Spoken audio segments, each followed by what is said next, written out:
Institute of Solid-State Physics at the Bulgarian Academy of Sciences is situated on the Tsarigrad Road in the capital of Bulgaria, new country of European Union.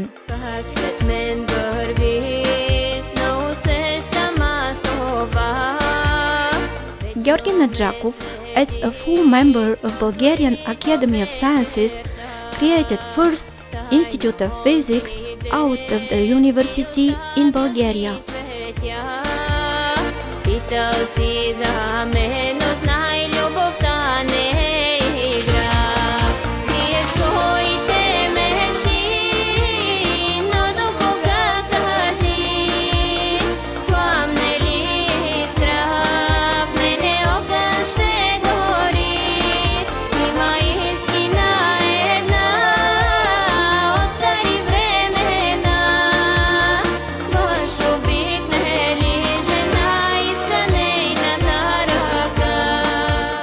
Georgi Nadjakov Museum was created after his death.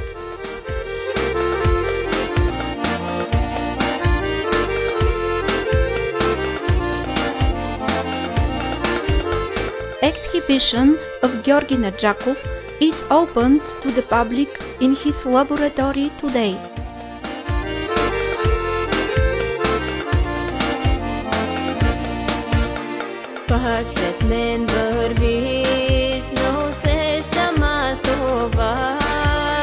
Вечно ме следиш от зори до вечерта.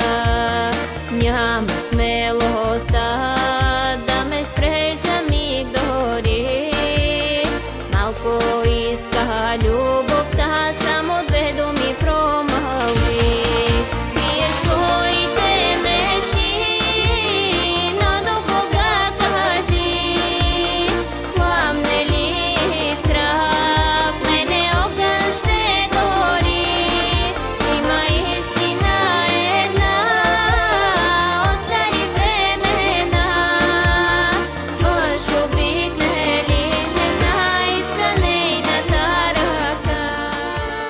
Museum arranged reading room and exposition with artifacts of some Bulgarian physicists too. Posters with historical remarks are shown there.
Museum and Georgi Nadjakov permanent exhibition in the central building of the Institute of Solid-State Physics are created with the collaboration of private firms and persons.